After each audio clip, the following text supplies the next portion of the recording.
My live chat. Next up is... I already watched some of this, but... Who didn't love the ninjas of Mortal... So one thing I should address right off the bat, the name! Tekken is Japanese for Iron Fist, the title of the tournament that is featured in every single game. And I think we're all saying it wrong. I've been saying Tekken because that's what all the commercials said. There are games, and then there's Tekken 3. Oh yeah, Tekken 4 is here. I will defeat the Tekken fighters. Tekken Tag Tournament. But in the game itself, they say it very differently.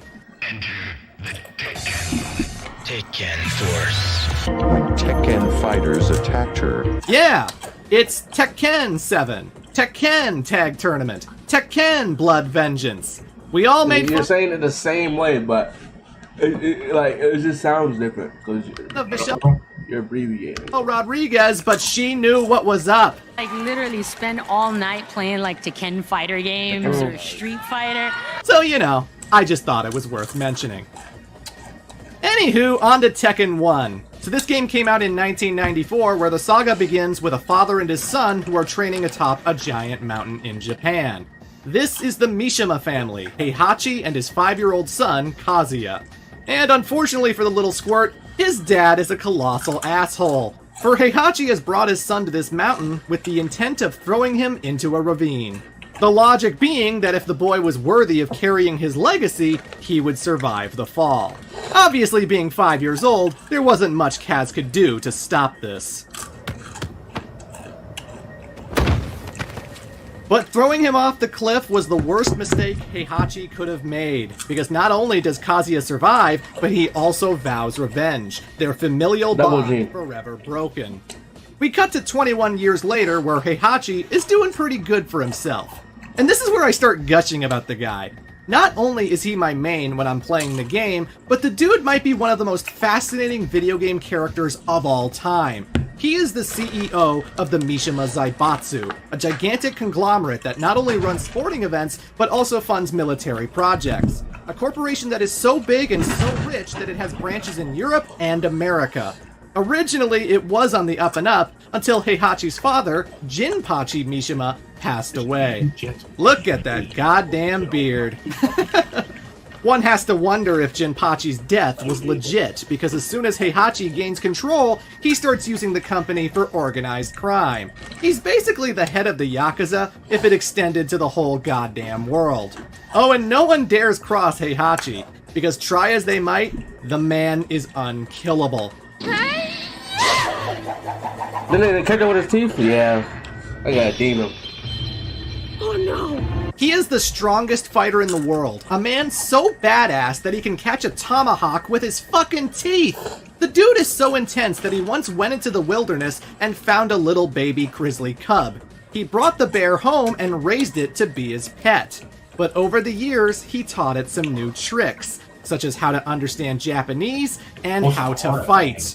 I repeat, he raised a bear and taught it Mishima-style karate. Heihachi has a grizzly bear for a sparring partner.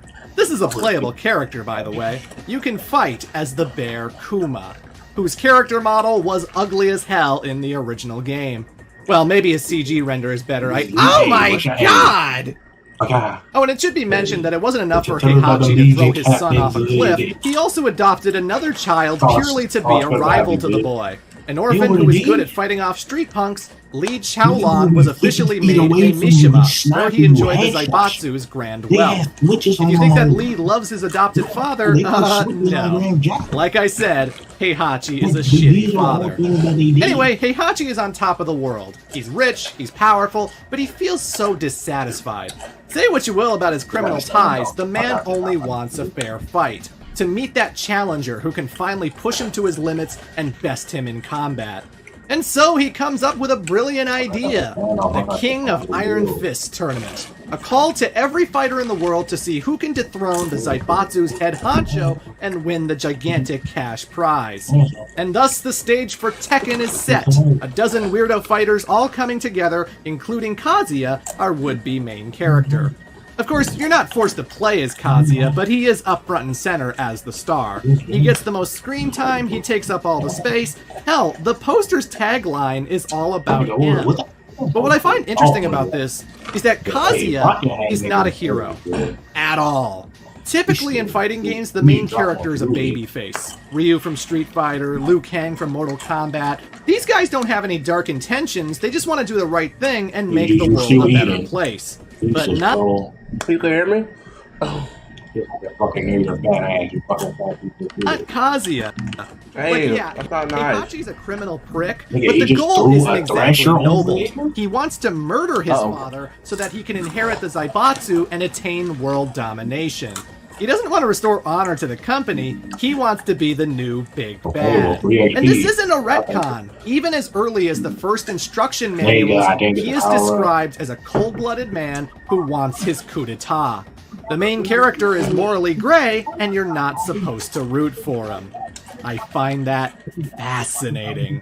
It really sets the tone for the Mishima storyline going forward. But let's talk about the other characters. Like Jack the Robot, a mechanical humanoid built by it will gain the power to control its wielder's mind and unleash all kinds of evil.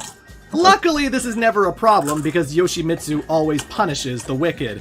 But still, that's kind of insane. Next up is King, a Mexican wrestler who always wears a jaguar mask. We only ever see his face once in the very first opening ever.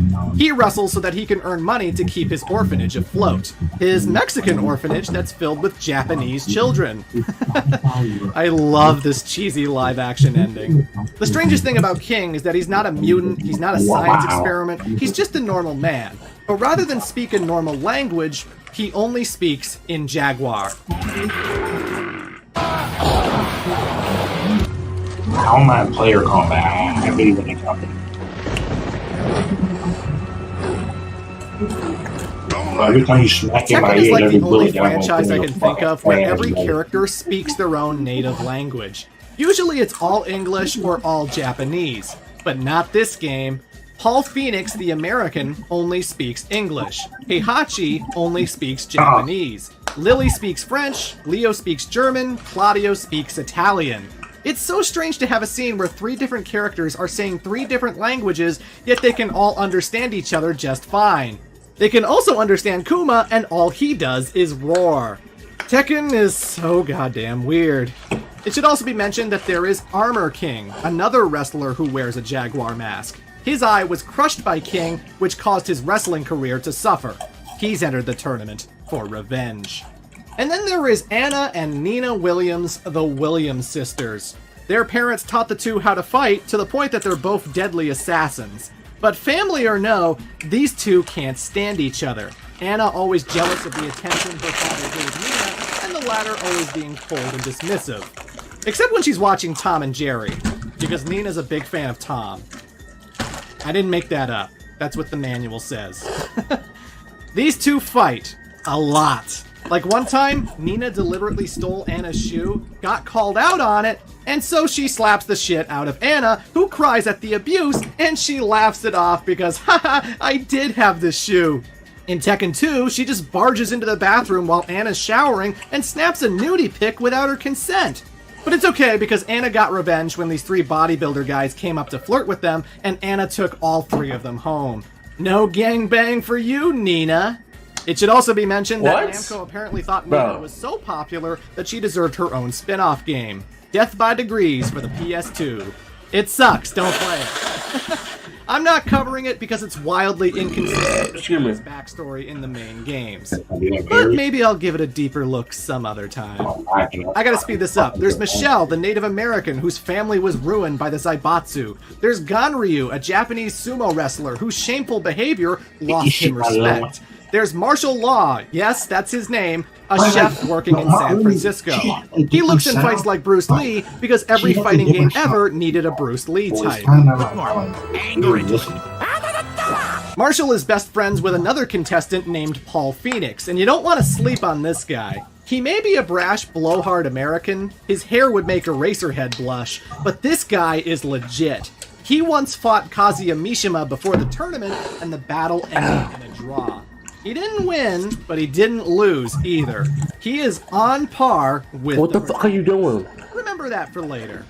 And finally, I'll mention Wang Jinrei, a merchant and longtime friend of the Mishima family, in particular, Jinpachi. He's on good terms with Heihachi, but he doesn't really approve of all the criminal activity. Okay, that's the roster. Okay. Will go by a lot quicker because there's a lot of setup here. Going by character bios and story details from future games, I put together bullet points for what matches happened and who canonically won. This tournament's pretty straightforward. In the game itself, not every fighter is playable from the get-go. You have to unlock them through a specific character's campaign. And those unlock fights are all canon. Paul Phoenix defeated Kuma, Kazuya defeated Lee, Yoshimitsu defeated Ganryu, and even worse, he took all of his money. Money that he will not be getting back because it was given to people in much more need. King defeated Armor King, but this one had a happy ending because Armor King realizes that he had truly been bested by a far superior wrestler. And rather than hold a grudge forever, he decided it would be better to be in his corner, to be an ally instead of an enemy. Well, that's nice. And then we come to the semi-finals, the winner going on to face Heihachi. Kazuya versus Paul Phoenix. Their last fight ended in a draw, but this time, Kazuya pulls it out. He advances to the grand finals where Daddy Dearest awaits him. And for the first time ever, Heihachi knows the sting of defeat as his son bests him in the tournament. In what could only be called poetic justice, Kazuya decides to do the same thing that his father had.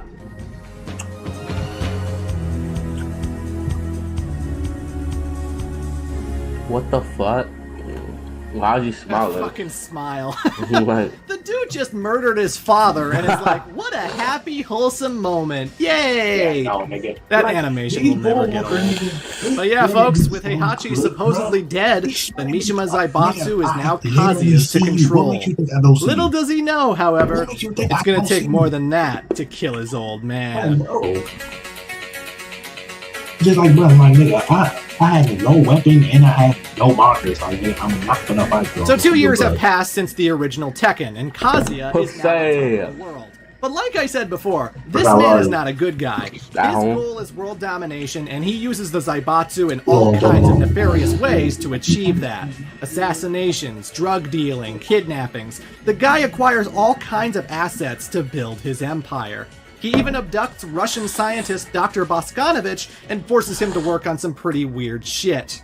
I don't know how or why Kazuya comes up with this, I only know that it was him and not his father.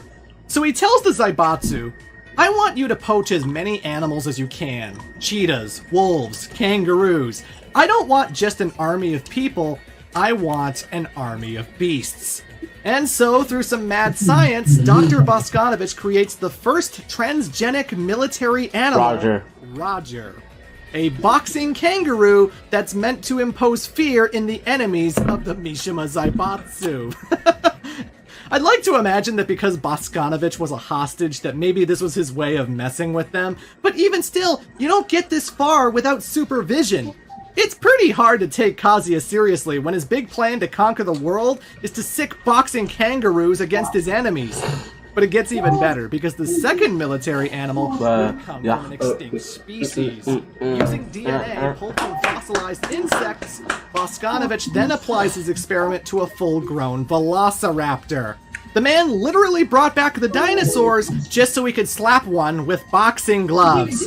I mean, shit, man, you'd think resurrecting dinos would earn you a pretty sizable chunk of change, but hey, what do I know? Now, these two characters are very jokey inclusions, but believe it or not, their existence is critical. Just absolutely crucial to paving the way for the future. For Kazuya's animal poaching has caught the attention of the WWWC, a wildlife protection agency of which a certain woman is a member. That woman being Jun Kazama. If you have any passing knowledge of Tekken lore, you know what that means. If Kazuya hadn't tried to create military kangaroos, Jin Kazama would never have been born. But I'm getting ahead of myself. In order to establish his dominance to the world, as well as eliminate his enemies, Kazuya decides to sponsor the King of Iron Fist Tournament 2. It attracts the attention of the exact same cast from the original, as well as a few new faces like the Layer Hong Kong 3 is supposed to be detective coming Lei soon. Wulan, Right. a Taekwondo fighter named Beck, and a Muay Thai fighter named Bruce. These The Layer latter 3 a bodyguard going for to Kazuya look like alongside we can buy that Ganryu Please and Anna Williams. But hark! If you're not Be tapped careful into to anyone the who Deep dares Open lore, like, enter this tournament, for it is rumored that Kazuya has made a deal with the devil himself. What I find interesting when you look at the promotional material of this game is how the roles are reversed. Whereas before, the entire cast was surrounding Kazuya, now they find themselves surrounding Heihachi. The hero is now the villain is now the hero.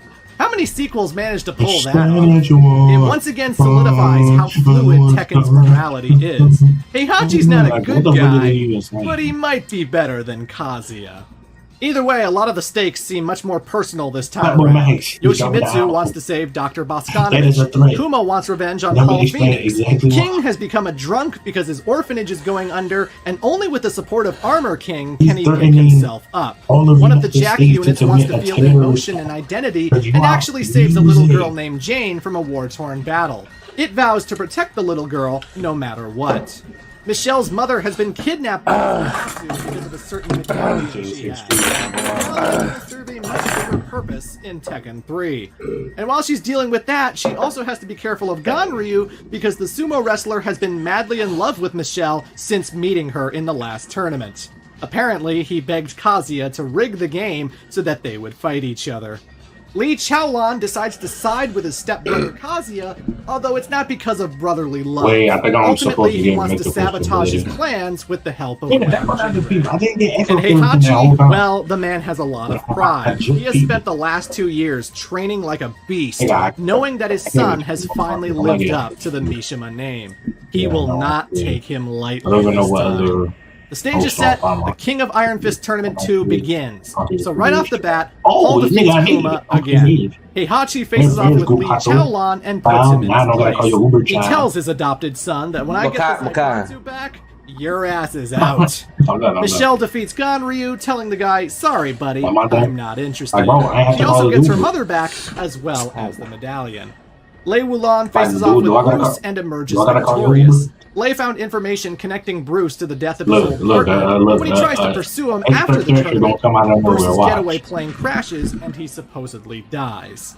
Nina Williams enters the tournament to assassinate Kazuya. Whether she got defeated by him or by Anna, it's not very clear. The point is that she suffers defeat, but he's like and Kazuya being overly like amped. Like my nigga, it's like some huge ass group, like Mahagaraga type shit, and then nigga just like absolute shithead that he is, forces her into a cryo-sleep chamber. He renders her unconscious to further back, as well as the medallion. Lei Wulan faces off with Bruce and emerges victorious. Lei found information connecting Bruce to the death of his old partner, but when he tries to pursue him after the tournament, Bruce's getaway plane crashes and he supposedly dies. Nina Williams enters the tournament to assassinate Kazuya, and whether she got defeated by him or by Anna, it's not very clear. The point is that she suffers defeat, and Kazuya, being the absolute shithead that he is, forces her into a cryo-sleep chamber. He renders her unconscious to forever be a human test subject. It's at this point that Anna realizes that she doesn't want to live in a world without Nina, and so she asks to be put in cryo-sleep as well. And Kazuya's just like, alright, whatever, I don't care. The Williams sisters, together forever. But whatever cryo research is gonna happen, it'll happen without Dr. Boscanovich, because Yoshimitsu accomplishes his mission when he boards a helicopter that the good doctor is on. He takes out the guards and makes off with the scientist, slowly disembarking with his artificial propeller arm. I'm Mary Poppins, y'all! Meanwhile, Jack, one of Boscanovich's creations, is playing with the little girl Jane while something sinister happens overhead.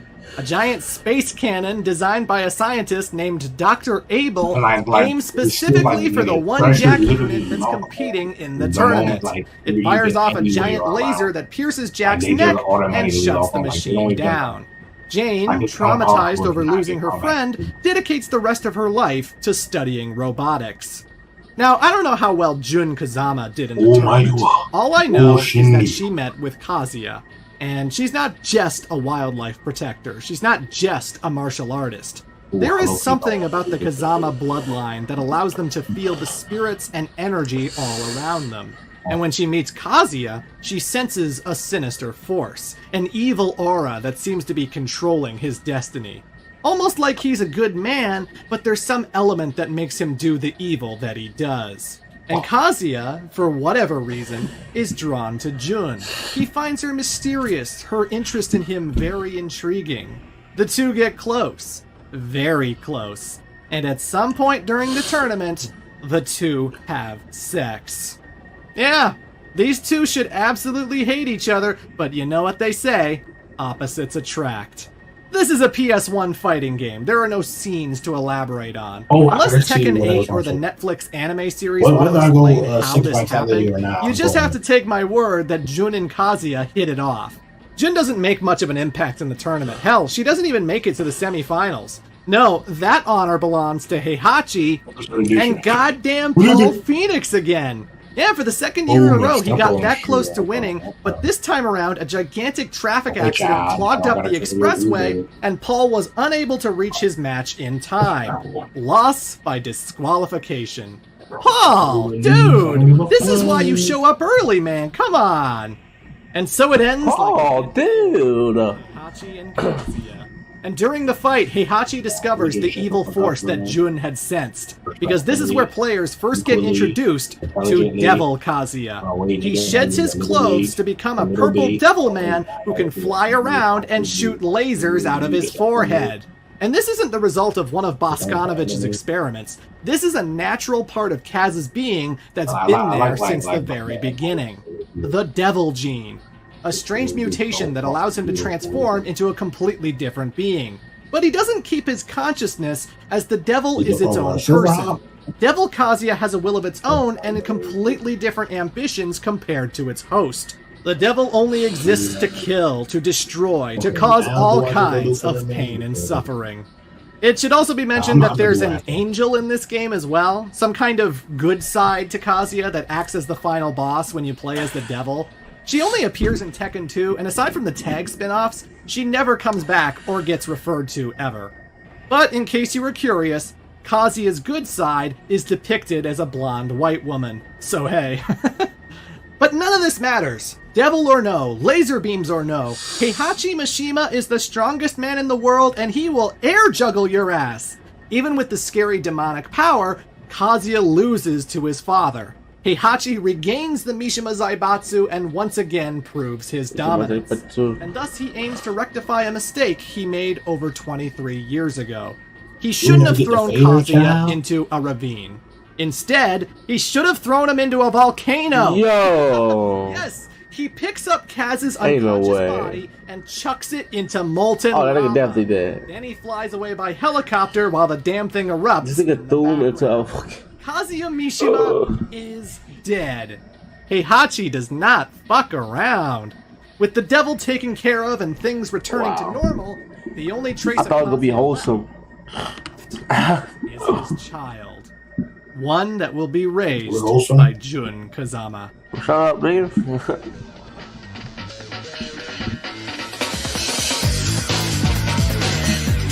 Tekken 3 is a turning point for the series in many ways. On the gameplay side, this is when it started getting really good. Faster combat, more fluidity, it all feels drastically better than the two games that came before it. And everyone took notice, which is why Tekken 3 is often considered one of the greatest PlayStation games ever made. But in terms of lore, this game changed the tone, the visual style, and even the time frame. Tekken 3 takes place 18 years after Tekken 2. Where once Heihachi had black hair, he now has gray hair. Where once we followed Kazuya, we now follow his son. A new generation of fighters, a new era to unfold. A new energy had entered the franchise and it has been intoxicating ever since. So the story kicks off in South America where an ancient evil awakens from some ruins. This evil is the god of fighting known as Ogre. Its origins are shrouded in mystery, with some theorizing that it was dropped on this planet by extraterrestrials. It speaks a weird language, it's a big muscular green man, and the only thing it lives for is absorbing chi of other fighters. I don't know how martial artist energies differ from ours, but Ogre does. And with the ability to sense this power, he travels all over the globe to battle. And this actually leads to casualties as Ogre finds King, the Mexican wrestler, and actually kills him. Oh yeah, did you think King in Tekken 7 was the same King in Tekken 1? No way, Jose. Ogre beats the Taekwondo fighter Beck so badly that the dude ends up in a coma until Tekken 5. Martial artists from all over the world start disappearing, leading to Detective Lei Wulong to open up a case for it. But by far, the biggest target of ogres is Jun Kazama.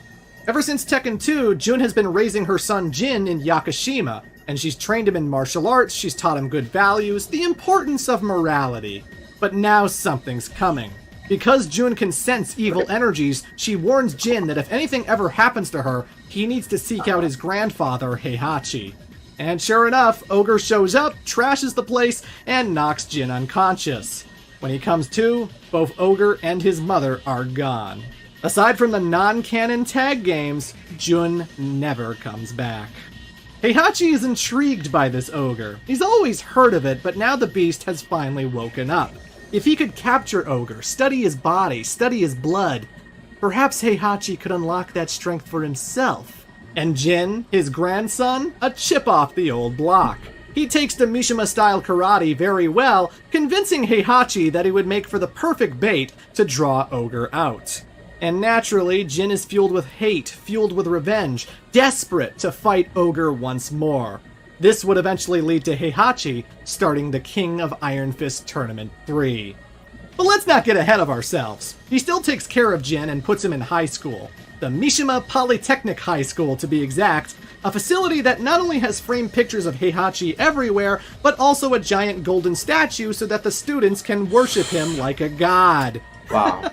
Again, I find Heihachi so damn fascinating because the guy is just so in love with himself.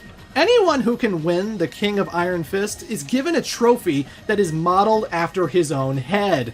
The dude literally has a bowling alley in the Zaibatsu headquarters with these trophies as the bowling pins. I tell ya, I would love to have Heihachi as my grandpa. And I'm not the only one, as Jin goes to school with Ling Xiaoyu, a Chinese girl who's distantly related to Wang Jinrei. One day, she stows aboard a yacht belonging to the Mishima Zaibatsu. Why do I lag every time I fight she somebody? single-handedly Who kicks niggas are all of the roadblocking guards' me? asses. Heihachi finds this so impressive and so amusing Yeah, but that he hey, agrees you to take fucking her as got a it, bro. ward, Like, enrolling nigga, her as into soon as his I school. start fighting somebody, And as a gesture of good lagging. faith, he also gives her a bodyguard. Panda! Specifically, a panda bear that knows This nigga Mishima-style fucking karate. sucks. They always suck. I swear to God, No. they get the worst niggas. I swear on everything I love. Why a Like, they panda the worst bear? niggas There's ever, gotta be and I better did and a easier fucking ways to lag give as soon as Xiaoyu protection, Right. you know? This is the Hey, second bro. time Heihachi's raised a bear. Niggas Actually, are no, brutal. sorry, Niggas I are have to so scratch mean, that. bro. This game With the is so time mean. jump, the Niggas original are- Kuma passed Niggas away are- of oh, good natural at the game, don't causes. even play the I game. know, that's sad, right? Niggas who But play don't the worry, game now because just Kuma boosted had a bitches. baby cub, Right. and that bear is also named Niggas are Kuma. still boosting Yeah, that tough Heihachi water isn't a off, bro. very You're killing me creative with person, tough especially water, when- friend and water off like you're touching a boost. And you realize that Kuma is the Japanese word for bear. Bro, some Kuma niggas may as deserve well be worse exactly than the that, same bro. as his dad, down to the rivalry with Paul Phoenix. Although there is one difference. He's in love. I'm not even gonna trip because I'm gonna power up. I just like that other he saw beat that nigga. But wow, maybe because I was on the actual wheel. This bit like I don't have anything. Niggas to ass and I'm lagging. Hey, thank you. Shush. Yes, Speaking ass, eat my freshie from my phone. Kuma is in love with Ooh. Panda, who always If I were like rejects his 4K. advances. But I believe in him. One day he'll win her over. Besides being Xiaoyu's best friend, Panda is also her method of transportation. And this bear must have a rocket jet up her ass because holy shit! Panda runs about as fast as Sonic the Hedgehog! I just can't with this series sometimes. Jin Kazama has done his fair share of fighting, though, and this earns him the rivalry of Hwarang. Hwarang is a Taekwondo fighter who served under Beck from Tekken 2, but with his master hospitalized because of Ogre, the kid's gotta let out his frustration somehow. He and Jin once battled each other to a draw, much like Kazuya and Paul before them. And you can bet that these two will be seeing more of each other as the series goes on. Eddie Gordo, one of the coolest characters ever. Tekken 3 was my introduction to capoeira. I had never seen anyone fight with dancing flair before. It was just so damn unique. Eddie was sent to prison years ago for the murder of his father, a crime he didn't commit. While behind bars, he met a capoeira master who agreed to teach Eddie everything he knew. Once he gets out of prison, he seeks out the Mishima Zaibatsu to help him find his father's killers. Brian Fury. Oh man, this guy's a nut job. Originally a corrupt police officer in Hong Kong, Brian was killed when he got involved in a shootout. Dead, finito, deceased. That is until his body was recovered by Dr. Abel, the creepy scientist that took out Jack. If Boskanovich is the Dr. Light, like even this, my nigga, I need brick wall. Then Abel is the Dr. Wily. Always feeling underappreciated by comparison, he vows to create the ultimate mad science that nobody can deny. And so he resurrects Brian with a cyborg body, all in the hopes of perfecting an army of super soldiers. As a cyborg, Brian Fury is damn near invincible. Bullets bounce off the guy. He can shrug off artillery from a tank. The dude is now so strong, he can lift incredibly heavy objects and swing them around like it's Super Mario 64. Becoming a cyborg was the greatest thing that ever happened to the guy, because what Brian enjoys most is fighting. The thrill of battle, the satisfaction of killing. When he wins a match in Tekken, he actually pummels the shit out of his downed opponent. This guy has no chill, and if you see him in a dark alleyway, you'd be wise to get the hell out of there. The universe of Tekken works in mysterious ways. Ever since Ogre awakened and went on a rampage, another being came to life as well. Mokujin. Mokujin is a 2,000-year-old training dummy whose entire motivation is to eliminate Ogre. This is a unique fighter in that it mimics every other fighting style in the game, switching out how in Tekken he actually pummels the shit out of his downed opponent. This guy has no chill, and if you see him in a dark alleyway, you'd be wise to get the hell out of there. The universe of Tekken works in mysterious ways. Ever since Ogre awakened and went on a rampage, another being came to life as well. Mokujin. Mokujin is a 2,000-year-old training dummy whose entire motivation is to... Shit, bro. Hold on. Like, I don't... Yeah. Eliminate Ogre. This is a unique fighter in that it mimics every other fighting style in the game, switching out how it plays every single round. I want to say that Mokujin is just a comic relief character because all of its endings are very strange. Like apparently Mokujin has a giant big-breasted wife who mistreats him badly, forcing him on errands in a live-action forest. Also, he loves playing Tekken 3, which is an arcade in this forest. Duh! In one ending, he literally visits the Bandai Namco headquarters for a tour, flirting with all of the ladies who work there.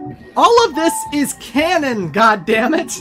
And rounding off the roster, there's a few returning characters, but also a lot of new generation types. Instead of having Martial Law, we now have his son, Forest Law.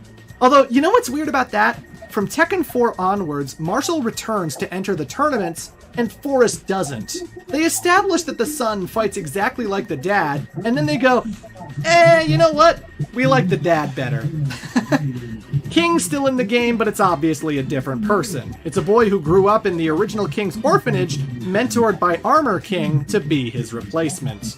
Michelle has retired from fighting, but she taught everything she knows to her adopted daughter, Julia. Julia's goal is to reforest her land when all of a sudden the Mishima Zaibatsu kidnapped Michelle and the medallion she recovered in Tekken 2. It turns out that this object that got Michelle's father killed apparently has the power to control Ogre.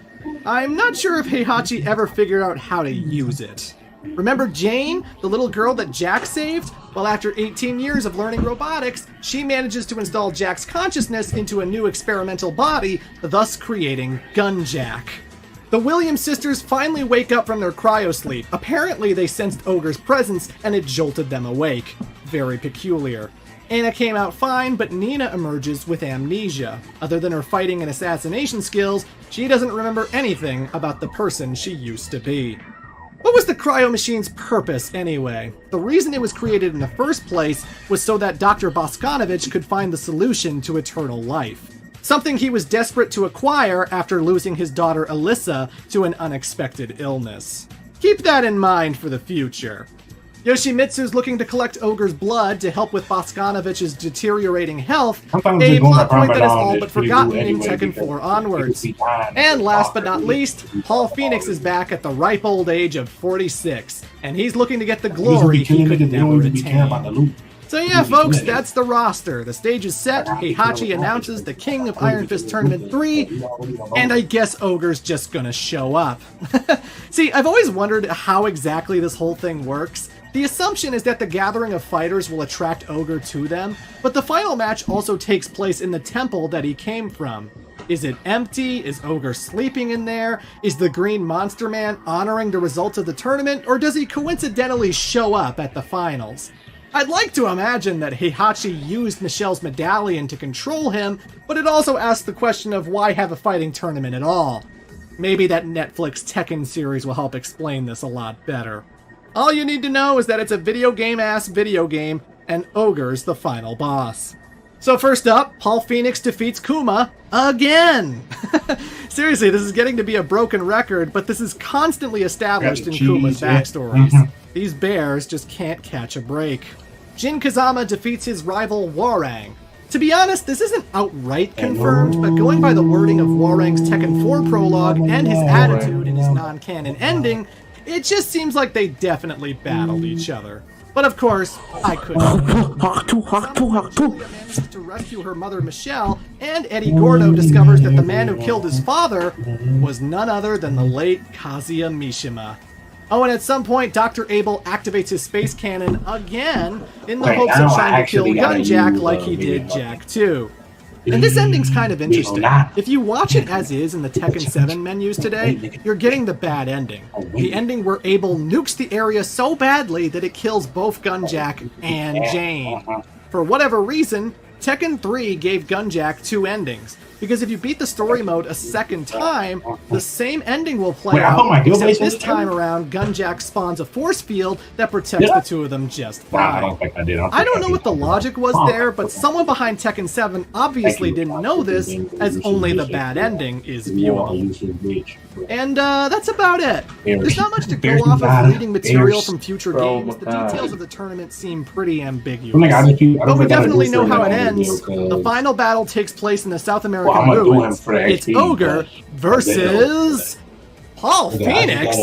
Yeah, Paul manages to hang in there until he comes face to face with the monster itself. It's a fierce fight between the two competitors, but there can only be one winner. And that winner was Paul Phoenix! I'm not kidding! That's actually the lore! Paul went undefeated through the entire King of Iron Fist Tournament 3, and even triumphed over Ogre. The monster that killed King, that killed Jun, that put Beck in the hospital, the big bad of Tekken 3, taken out by the ultimate underdog. Incredible.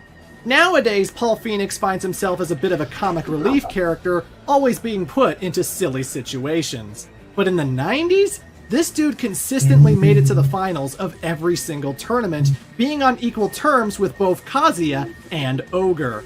I love this aspect because sometimes it gets kind of boring seeing the same main characters take the crown.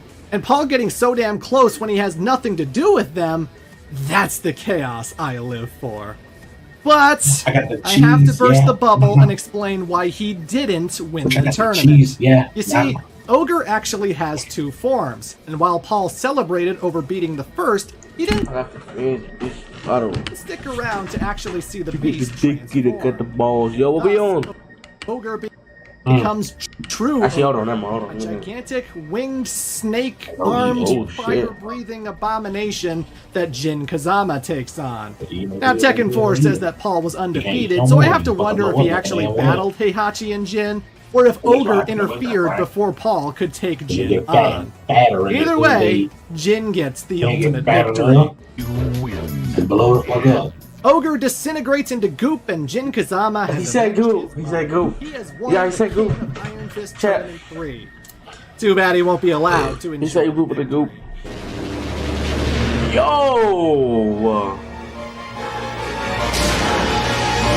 Jesus Christ! They just gunned this Not nigga only is down. Heihachi a shitty father, he's a shitty grandpa too.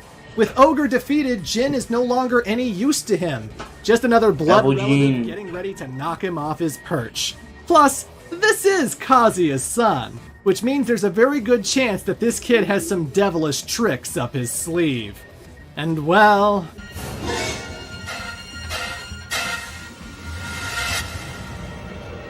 Oh! Oh, God. Like, hold on.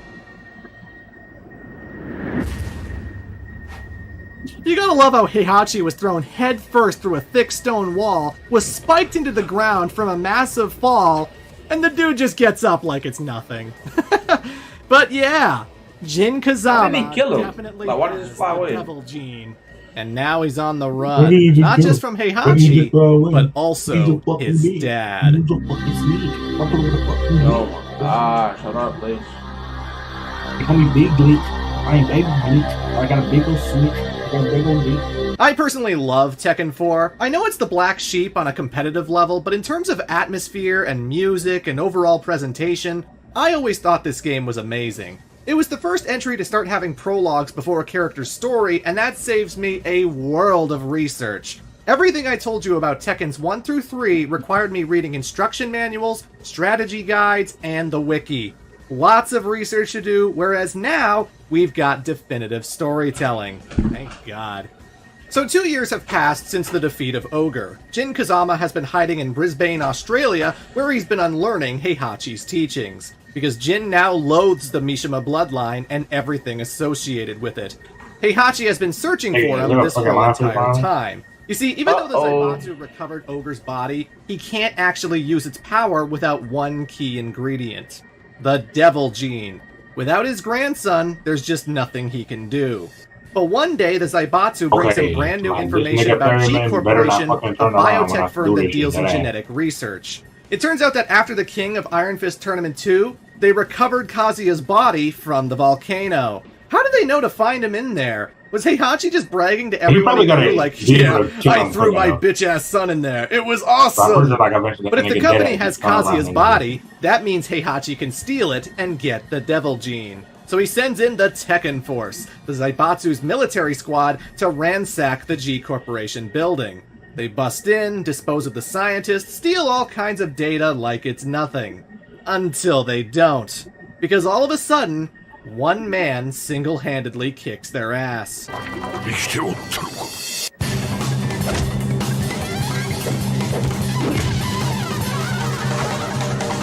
Oh yeah! Mad science rears its ugly head again because the G Corporation actually brought this fucker back from the dead. Not only that, but they also performed various experiments on Kazuya over the years, helping him discover a way to unify the Devil Gene, to eliminate the other persona and gain complete control.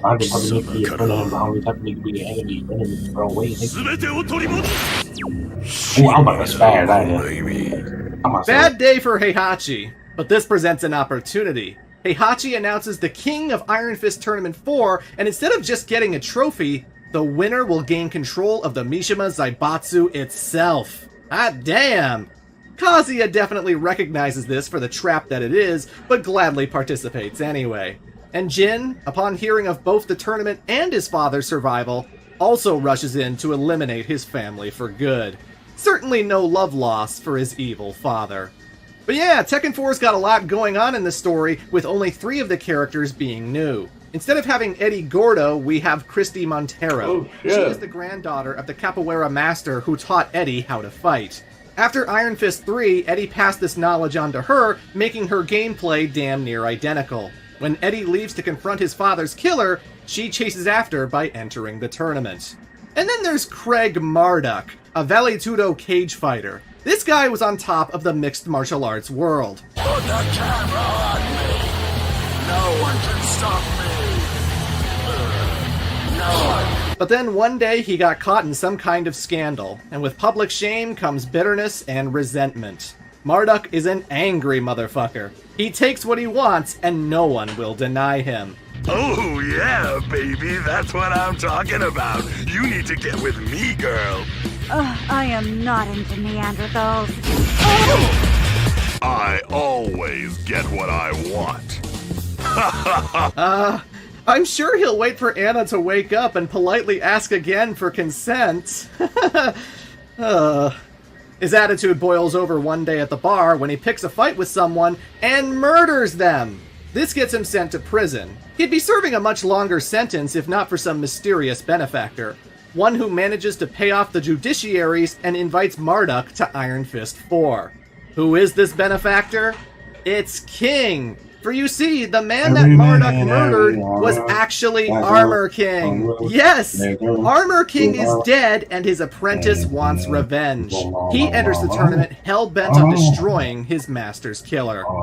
Steve Fox is a young British boxer with a weird scar on his arm. He was adopted as a kid and doesn't remember his childhood. One day he refused to throw a fight for a mafia group known as the Syndicate. He flees to America but eventually grows frustrated from all the subterfuge. Rather than live his life in fear, he chooses to join Iron Fist 4. Naturally, that puts him in the spotlight, and so the Syndicate hires an assassin to murder the man at the tournament. That assassin being Nina Williams, who still hasn't regained her memory. But she'll have to watch out for Lei Wulan, whose new case involves bringing down the Syndicate. Li Chaolan's evolution has always been fascinating to me. See, this guy was kicked out of the Zaibatsu for siding with Kazuya, a guy he really doesn't like. And at first, he was kind of bitter about that, but then Lee decides to turn his life around. He adopts a new persona, becoming Violet, the CEO of Violet Systems. This company creates robots, from housekeepers to fighting machines. Lee believes them to be the future. And this move pays off because the guy ends up as a playboy billionaire living in a mansion in the Bahamas. I gotta imagine the thing that attracts all the ladies is his gigantic cock. Holy moly, even John Holmes would be jealous of this guy. I swear to God, I didn't edit that image. That is real. But I love the changing of expectations here. See, you'd expect him to be a rich fuckboy, the dickhead rival Heihachi always wanted him to be. But instead, Lee is really chill. He's always siding with the good guys, he's always being courteous and lovely. The guy has a catchphrase now. Excellent. Excellent. Anyway, he enters the tournament to help demonstrate the capabilities of Combat, a machine he designed that can copy any fighting style. This thing is a playable character and operates exactly like Mokujin did. Paul Phoenix did defeat Ogre, but since he left before its final form, he was not recognized as the winner of the last tournament. Paul becomes bitter, despondent, and even hated as his fans get tired of his whining. The dude's dojo goes under and he's basically living in the streets. He enters the tournament to once again prove the critics wrong. And his buddy Martial Law isn't doing much better as the guy's restaurant goes bankrupt competing with another restaurant chain. And this basically becomes the guy's constant struggle. Every single tournament from this point onwards, Law is always desperately competing for cash. And that's all I have to say. Kuma was not happy about losing to Paul Phoenix, so he figured to get his animal instinct back, he needed to leave the cushy comfort of the Zaibatsu and return to the wilderness. And out there he gets that edge a bear like him is supposed to have. Brian Fury loves being a cyborg, but unfortunately he has a very tiny lifespan. His body is deteriorating and only Dr. Abel, who's now working for the Mishima Zaibatsu, can possibly save him. He enters the tournament to get closer to his creator.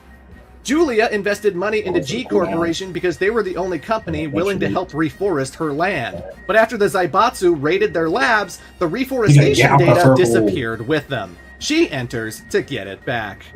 And with that, the stage is set. It's a lot of setup, but this game has a lot of story. So first up, I have to assume that Paul Phoenix defeated Steve Fox. In Tekken 5, we get artwork depicting this, and there's no way that Paul could have lost. Steve might have faced off with Nina beforehand, but there's no real evidence to say that. But now it's time for another crazy reveal. Lei Wulan comes to Steve with information that he found in the Zaibatsu's mainframe. And this is bombshell stuff. Basically, Heihachi was trying to absorb Ogre's power, but he had to do a lot of experimenting to get results. And what makes better test subjects than children? But Heihachi doesn't abduct children. Oh, no. Instead, he takes advantage of the cryo chambers he's come back to and impregnates Nina Williams through in vitro fertilization. Oh yeah! Steve is Nina's lab baby, and the kid was experimented on by creepo doctors like it's some kind of horror show. And you know, when you remember that Anna was also in cryosleep, it really makes you wonder if she's got a kid out there too. Good lord. When the Syndicate briefs Nina on her target, she finds this surprising and decides to give up on the mission. But she's not exactly broken up over this. She doesn't try to talk to Steve. Hell, she willingly works with Heihachi later, reinforcing her cold, detached nature. To her, it's just business, nothing personal. Afterwards, Lei Wulan would take down the Syndicate for good. King faces off with Marduk and absolutely destroys him, but it's still not enough. King follows Marduk into the hospital where he plans to end his life for good. But as he's about to deliver the killing blow, he notices the cage fighter's belongings on the table. And seeing that photo of Marduk's family made King realize that if he were to go through with this, he would be no better. It's a pretty good scene, as long as you can take the Jaguar part seriously. Now, Brian Fury ends up meeting with Dr. Abel, but unfortunately for the bad doctor, his ass gets punched so hard that his body makes a giant crack in the wall. Considering Brian's entire motivation for entering this tournament was to extend his lifespan, I'm not really sure why he did this. Brian loves being a cyborg. The guy would be dead otherwise, so what gives?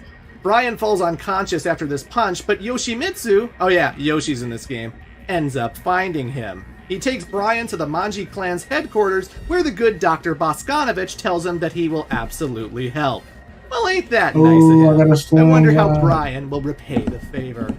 But it should be mentioned that Dr. Abel never comes back. He's not in Tekken 5, not in Tekken 6, and when he does get a mention in Tekken 7, it's in the past tense, referring to the late Doctor's legacy. He's absolutely dead, so I have to make assumptions. Aside from winning the tournament, Brian's ending is absolutely canon, so there's no reason to assume that he didn't destroy Abel. Kinda surprising. I figured they would have kept that character around. For the fourth time in a row, Paul Phoenix faces off with Kuma.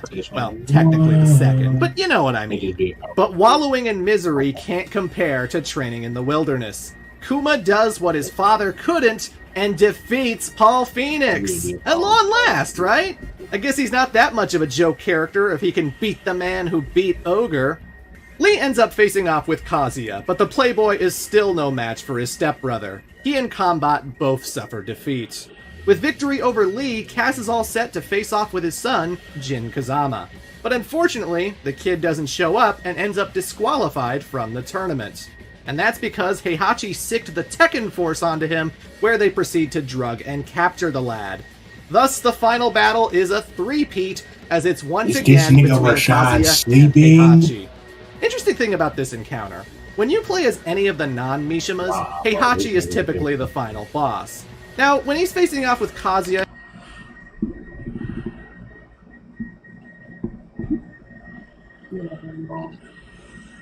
we get falling asleep at the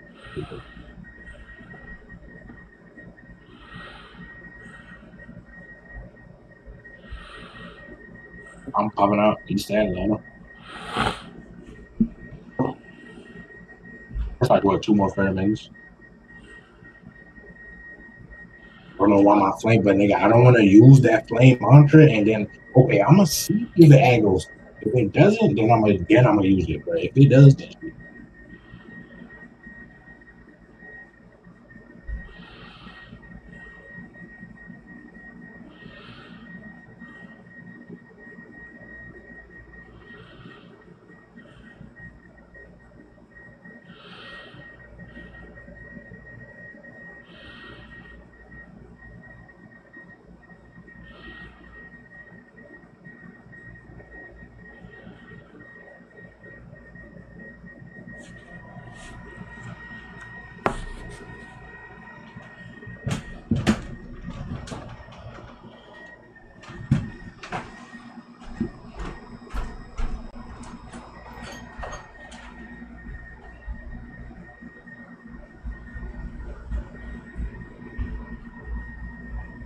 I got one more time to follow this shit, guys.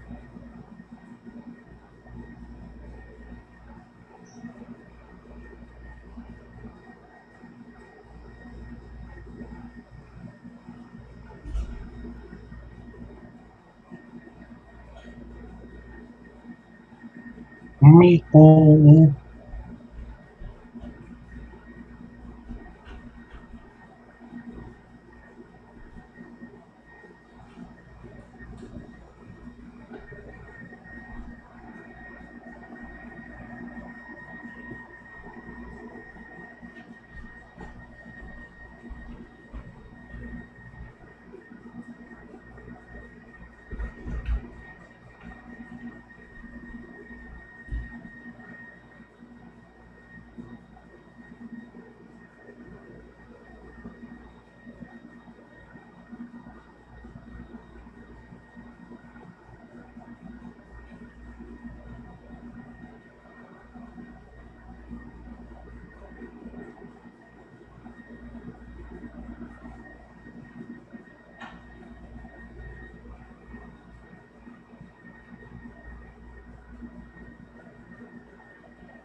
Bruh, hello? Oh, I ain't know why I fell asleep, bro. nigga filling up, bro. This nigga snoring. Let me sit up, bro.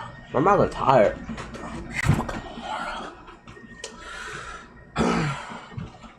Hey, that's what you want.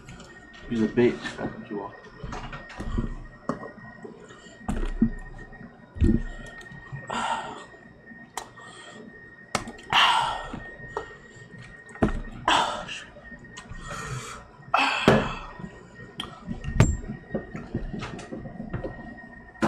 We nigga recorded. What we gotta do is wait for the shit to light back up.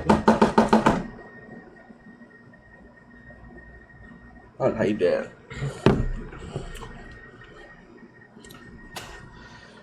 I know a couple niggas who are bitches. I can name a couple. Oh, I'm still asking whether this nigga recorded or not. Because nigga, to me, fucking do that. You don't need to do it. You don't need to do it. You don't need to do it. You don't need to do it. I can't deny. Client beach to the mother dick all night. I can't deny what Kai used to be. And that's my mom.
You can tell me what armor do I? Oh, obviously I gotta go to slow motion picture.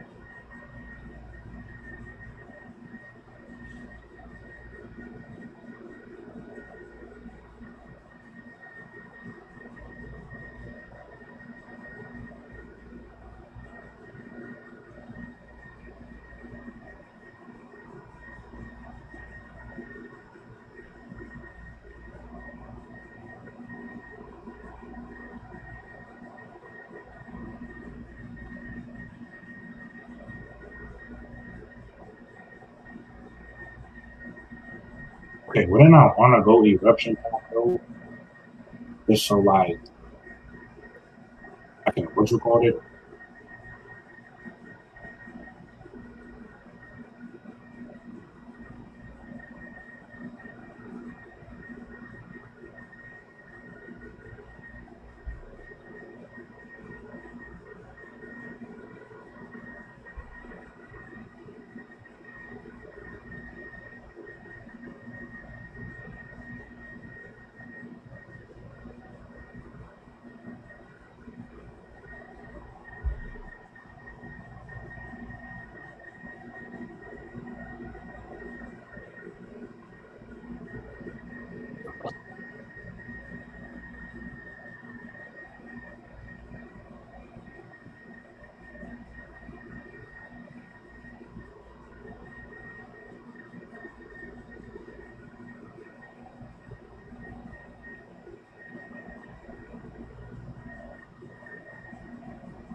This nigga's a hole on my mind. That's why you teleported in there with him, dumbass. Like, oh my god, bro. Niggas are like, niggas who play the game are so like they're the lowest of human beings, bro. Don't forget me. Don't hit me.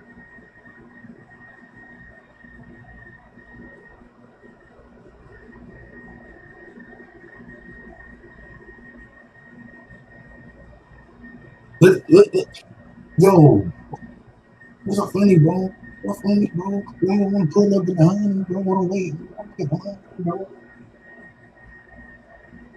Come on, nigga. If you're home, they would have seen my phone away, bro.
You don't know what the co-fall is. Like, what can I do with it?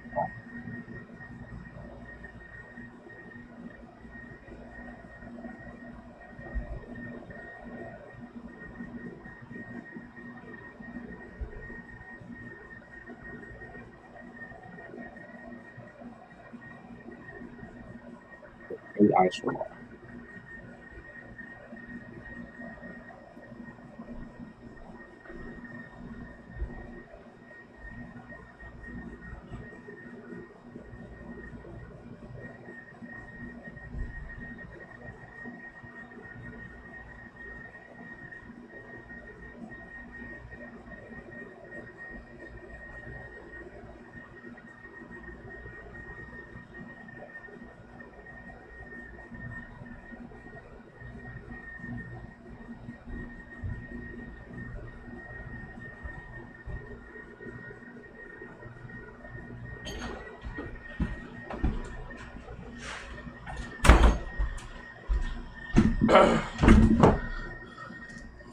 I got my pacing.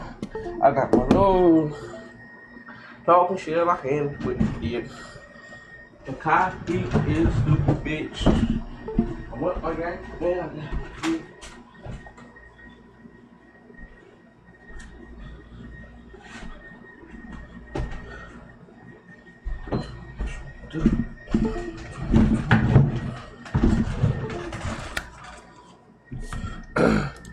he wears his traditional black gi, but with anyone else... hello?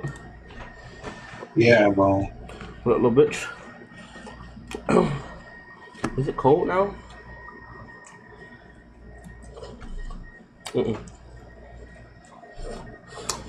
No, oh my god. Fucking love pizza.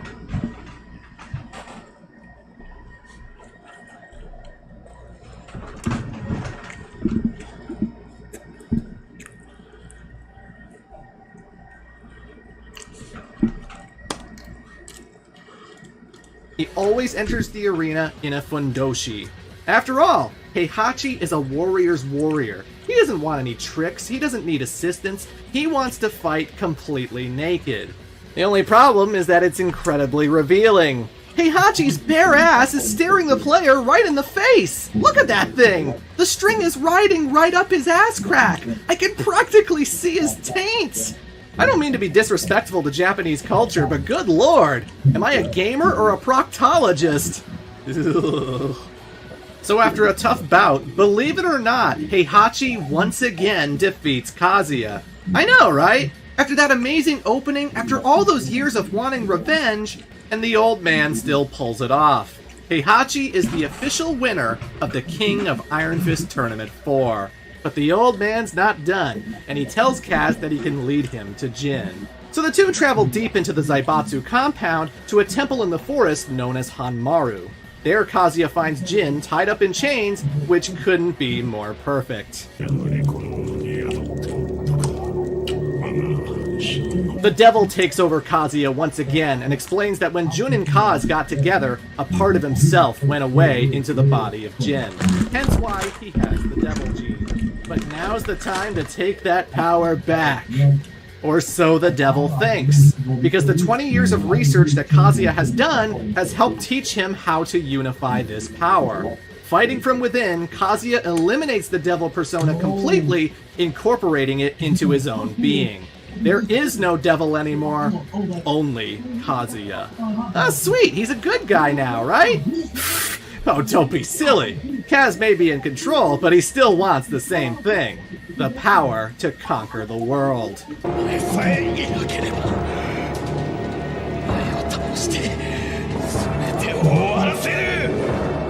So Jin and Kazuya battle each other for the first time ever. A devil gene clash between father and son.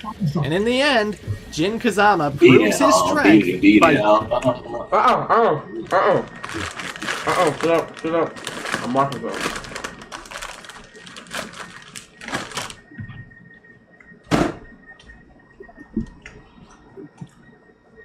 beating his old man. But that's when Heihachi takes advantage and picks a fight too! But this kid is so damn talented, he disposes both of the Mishimas at the exact same time. The chance to rid the world of this menace is finally here.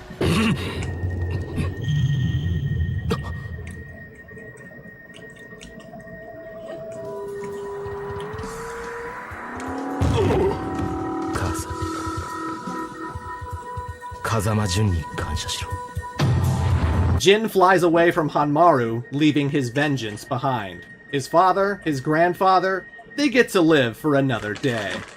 Well, at least one of them does.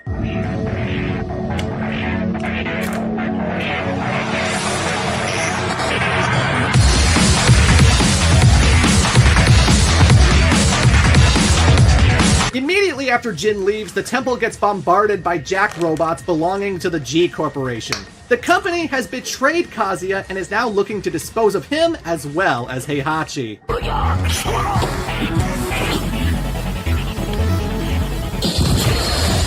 Temporary team up! Let's fucking go! The opening to Tekken 5 is one of the greatest that's ever existed. Just Kaz and Heihachi kicking all kinds of robot ass as the most badass tag team ever.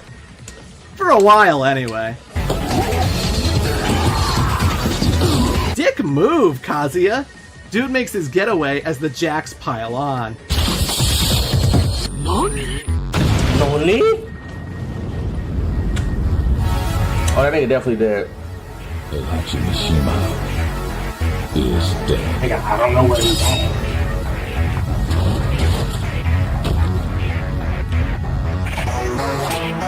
Ugh, that's so badass. But yeah, folks, Heihachi Mishima is dead. Super dead. Never coming back. Unless you immediately start playing as either Kazuya or in this game.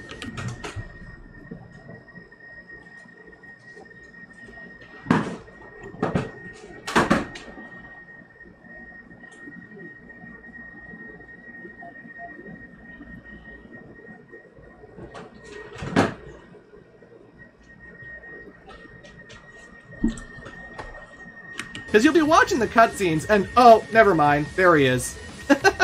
Heihachi is playable in Tekken 5, so the whole getting killed thing is kinda meaningless.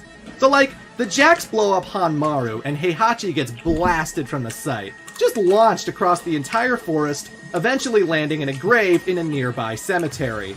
He penetrates the dirt and just lies there, and lies there, and lies there. And That's 2 aura. months later, Heihachi finally That's aura. wakes up, completely fine, ready to bust some heads. The man is unkillable! The guy was literally buried under dirt for months, and he didn't need to eat food or anything. I think he might secretly be a Kryptonian. But yeah, interesting thing about Tekken 5. According to Tekken 6, Heihachi only woke up after Tekken 5. His entire existence is non-canon because he was never there. Which is a shame, because he missed out on a family reunion. For you see, the Hanmaru Temple's explosion didn't just send Heihachi and Kazuya away, it also woke someone up. The dead man that was chained up in the basement, Jinpachi Mishima. Heihachi's dad is here, back from the dead. I alluded to this earlier, but yes, Heihachi killed his father and stole the Mishima Zaibatsu from him. But it wasn't a quick thing. He didn't just shoot him or throw him into a volcano. Instead, he chained him up in Hanmaru and made him lift a giant boulder until he eventually starved to death. Seems like an especially horrible way to die. Bad father, bad grandpa, terrible child. Good lord. So Jinpachi was dead until some thing took over his body and resurrected him. It's not the devil gene. It's just some evil force that's never really elaborated on. Seriously, beyond Lei Wulan's ending, no one talks about what's happened to him. Even the Tekken wiki is just like, it's a demonic force of unknown origins. So, yeah. The idea is that this demon force is slowly taking over his body, and when it gains full control, it's going to destroy the world. So using his last ounce of humanity, Jinpachi takes control of the Mishima Zaibatsu. And 2 months later, he announces the King of Iron Fist Tournament 5. Because why call the military? Why kill yourself? Just get a bunch of martial artists to take you out. Dumb plot, but hey, that's the setup for Tekken 5. Once again, the prize is the Zaibatsu itself, which intrigues Jin Kazama, who is now suffering nightmares that trigger his devil gene. His alter ego is too dangerous, and Jin can't hold it off forever. He enters the tournament to find a solution. We got another batch of newbies to talk about, one of which you've already seen. Raven. There's not much to say about him. He's a special operatives agent working for a shadowy organization. He's entered the tournament to collect information. Nondescript, non-specific information. He is but one of many Ravens that all serve under one leader, the aptly named Master Raven.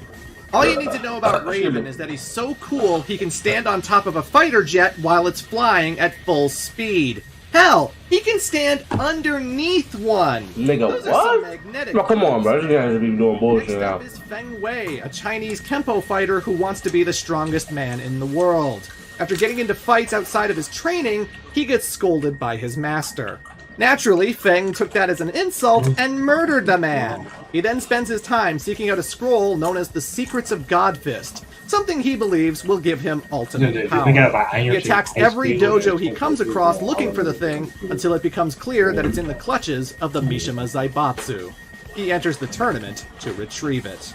But his dojo attacks spur another competitor, and her name is Asuka Kazama. I want to repeat that. Asuka Kazama. This girl is a distant relative of Jun Kazama and the cousin of Jin Kazama. I have no idea how big the Kazama family is, but it's clearly far from gone. After Feng Wei attacks her family's dojo, the girl rushes into the tournament to get revenge. She apparently doesn't know that Jin is related to her, so I guess Jun didn't talk with the rest of her family. Next up is Lily de Rochefort, the daughter of a wealthy oil tycoon. One day she got abducted by criminals who wanted to ransom her for money. But Lily didn't go without a fight, and she managed to beat the crap out of her captor. The thrill of combat was intoxicating, so from that point onwards, she spent her time learning martial arts in secret so as not to upset her troubled father. One day she gets into a fight and defeats Forrest Law, and that's when he hands her the invitation to the King of Iron Fist Tournament 5. She figures what could be better for her daddy than to obtain the Mishima Zaibatsu. You remember Roger the boxing kangaroo? Well, it turns out that he found a wife and the two had a baby. Roger Jr. And everything was going hunky-dory until strangers came and kidnapped the guy. So Roger Jr., inside the pouch of his mother, enters the tournament to save his father. But let's be honest, his mom is doing all the legwork. I guess she was genetically altered by Dr. Boskanovich too? And also, isn't it kinda dangerous to keep your child on your person when you get into fist fights with some of the deadliest warriors known to man? Your child could get fucking killed out there! Bad, Kangaroo! Bad! Xiao Yu managed to find out the Mishima history after Iron Fist 4, and she feels really sad that Heihachi died. If only he hadn't thrown his son into a ravine. And then all of a sudden, she meets a scientist who knows how to build a time machine. What? Who is this guy? How did Xiao Yu find him? Where the fuck do you learn to build something like that? Don't worry, Tekken doesn't get so crazy that characters travel back in time. At least, not yet. King may have been satisfied with defeating Marduk, but the guy was undefeated and he doesn't take his loss very well. The dude literally steals the late Armor King's Jaguar mask and demands a rematch. King can't let this disrespect stand, so he accepts the challenge. Remember how Dr. Boskanovich was going to save Brian Fury? Well, he does. He gives the guy a perpetual generator, and now he can live a long life again. Brian thanks the doctor by going apeshit and destroying the Manji clan's laboratory. He kills tons of people in the process, forcing Yoshimitsu to chase him into the tournament for retribution. After Lei Wulan disbanded the syndicate, Nina found herself out of a job. Lost, she decides to confide in the woman who claims to be her sister. She calls up Anna for a meeting, but as soon as she sees her again, the memories come flooding back. Nina remembers everything, including how the Zaibatsu defeated her. Instantly, Nina starts trying to kill Anna, and the two battle for literal days. That's a lot of stamina. Eventually, the two get exhausted and agree to settle things at the tournament. That bitch. After Christie's grandfather finally gets out from prison, she and Eddie find that he's incredibly sick. It's after talking to a doctor that has discovered he's terminally ill. Lacking the money needed to save his life, the only hope these two have is to win the tournament. After Kazuya was defeated during Iron Fist 2, Ganryu retired from sumo wrestling, but he still liked to keep track of Zaibatsu events, and that's how he comes across Julia Chang. Reminder, this guy was madly in love with Michelle, and now he's become infatuated with her daughter at the ripe old age of 55. Since Julia's still seeking Jeet Corporation's reforestation data, Ganryu figures retrieving it himself would be the key to winning her heart. But he's not the oldest competitor returning, because Jinpachi sent his best friend Wang Jinrei a letter inviting him to compete as well.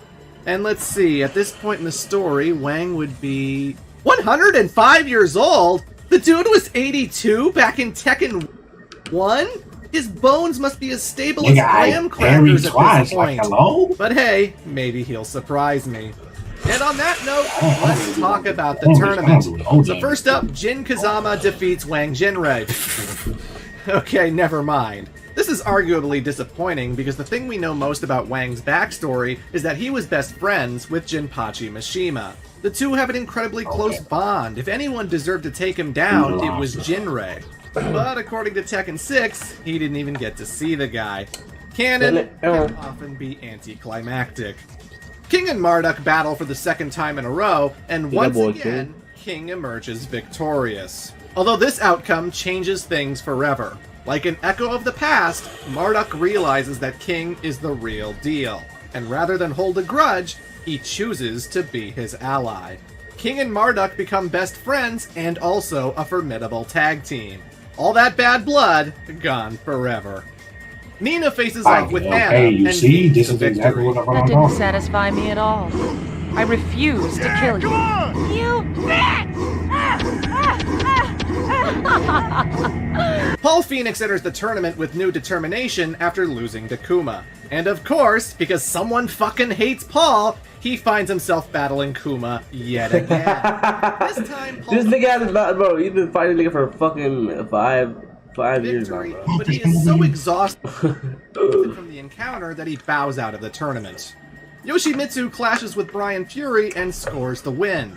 Afterwards, the cyborg Wow, makes he his just escape, aggro living out to on that fight one. another day. Asuka meets with Lily for the first time and defeats her. But this would be the worst mistake of her life because she's made a lifetime rival for doing so. Lily forever obsessed with wanting to one-up the young Kazama. And that's all I got to say about Asuka, because the girl never ends up crossing paths with Feng Wei, the guy she wanted to fight. She also never interacts with her cousin Jin, thus wasting a lot of potential the character could have had. Every time. Since Feng doesn't Every win the time I tournament, fight this nigga, eventually he I just go, breaks into the something Mishima has to go Zaibatsu's vault and fine. steals the scroll he was looking Where for. did he even And instead of gaining come ultimate from, power, bro? he instead Like- finds words of wisdom. Let me He who get this destroys glitch all other before fighting I styles and glitch, makes them bro. his own shall become a This is the warrior worst boss in the superior game. to Come on. all men. Yeah, Well, bro, this is the golly, worst boss in thanks the for that game. enlightenment. That's the equivalent of saying, if Technically, you want to master something, you should even practice for the at fight, it like, until it's you just get everything good. about him is just Riveting. I gotta kill you. I gotta kill you. Weapon? Feng takes this advice, and his story Upper? hasn't budged since. Jin faces off with his You know rival what I'm talking about, Warang, you who jerk? was recently reunited with his Huh? Don't. Does it look like I'm talking about you fucking kid? Oh, I didn't hear you. Oh, I just said. master Beck Oh, did after he he? Yo, hey, enough. his coma. And taking the new advice that Beck put onto him, Warang gives it his all in the fight, and he actually wins! Yes, he defeats the badass hero of the last two games, putting him down and knocking him out. Holy shit! This is what I 1 like to see. The minute. Had to Mishimas wait for aren't 1 so minute. invincible. But while he lies unconscious, something else wakes up. Devil Jin. The devil Bro, form literally rises just up, get to catching 75, Warang that way I off can guard hurry up and and just go do what I gotta do. brutalizes the guy. Fucks him up good, to the point that he has to be sent to the hospital in critical condition. The judges have no reason to deny it, so Jin ultimately wins the fight and thus advances to the finals. Devil Jin is an actual character in the game. Oh, wow. He is a separate fighter from Players. Jin who uses the Mishima combat style that was in Tekken 3 and Tekken Tag. Because a lot of people didn't Wait, I like think I that come back Jin to fought combat. so differently in Tekken 4. Also, it fills the quota that every fighting game ever has to meet, where the hero of the story has some dark alter ego that is actually playable. Revenant Liu Kang, Evil Ryu. It's just a thing, I don't know what to tell ya. Ganryu doesn't win the tournament, but he does sneak into the Mishima Zaibatsu labs and actually finds Julia's reforestation data. He meets with her to deliver the goods. Bro. Dude, you just had to put the data disk on your sweaty, smelly dick, didn't you? What the fuck is it about? I can't thank you enough. With this, I'll be able to bring back the forest. No, それはそれとして実はでごわすな好きになってしまったでごわす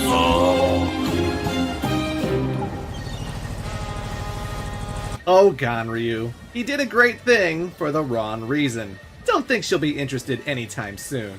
However, this is a great day for Julia because getting that research back allows her to actually grow a little seedling, Thank you, thus Richard. making it possible to reforest her land. The thing she's always wanted, now back on track.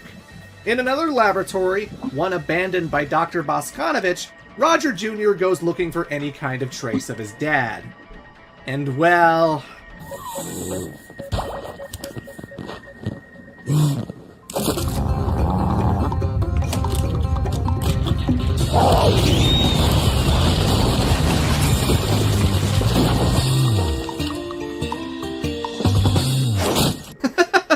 Yeah, Roger is a terrible father and husband. He wasn't abducted at all, just enjoying a life of luxury and cheating on his wife. He's been smooching all kinds of lady kangaroos while his family was struggling financially. What a dick!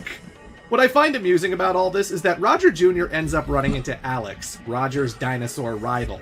After kicking his ass in a very comical way, he brings the guy into his home where Alex hits it off with Roger's wife. The dinosaur is now a beloved father figure within the kangaroo family. All while Roger realizes what a terrible mistake he's made. Aww. The fact that this goofy shit is canon warms my cold, dead heart. What else? What's wrong with this nigga, Well, bro? Kazuya does participate in the tournament, but he doesn't seem to stick around for long. Eventually, he runs into one of his old bodyguards, the returning Bruce Irvin, who's alive and well. And then the two just leave. Kazuya may have lost to Jin, but they never say that's what's happened. And even in Jin's story mode, there's never a mandatory battle between the two. The only thing Tekken 6 and 7 likes to say is Kazuya eventually gets revenge on the corporate bigwigs. There is more to it than that, but first, I gotta cover the finale. Jin Kazama is once again unstoppable, and he comes face to face with the great-grandfather he's never met before. And the old man isn't just a master martial artist, he's also grown a goddamn demon mouth on his stomach that shoots unblockable fireballs.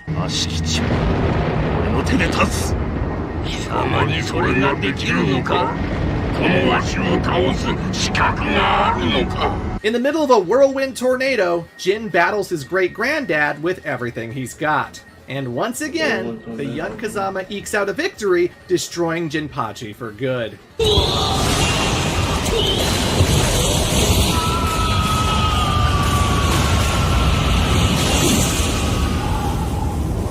But this presents an interesting ending to Tekken 5. Instead of running off as Devil Jin, he stays put and inherits the Mishima Zaibatsu. All those Yakuza, the Tekken Force, the entire conglomerate, it all belongs to the most noble and heroic member of the Mishima. What? What? What? Damn, yeah. Fuck, nigga, I'll speak up. Bro, give me a minute, though. I'll let you know when. I'll just wait a little bit, chat. Family. And it makes you wonder, now that Jin has all of this power, what's he gonna do with it?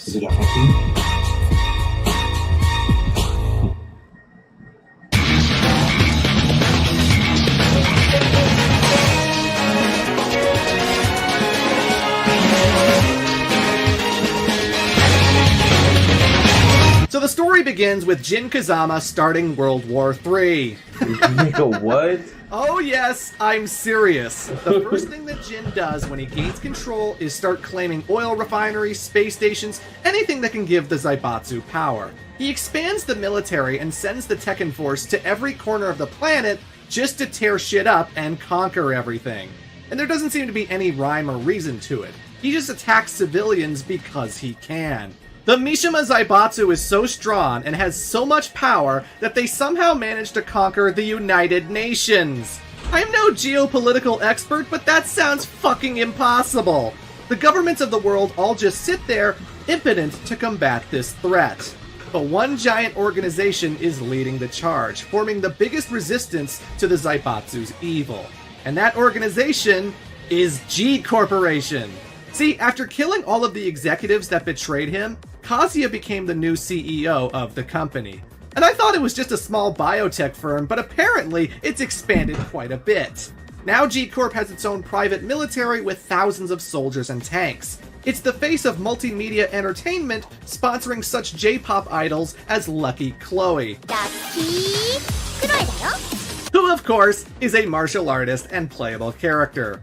The G Corporation is using its mad science to create super soldiers in the form of roided out Hulk men who scream like fucking monsters. And even if they didn't have those, they still have the Jack units because Jane is developing them for the company.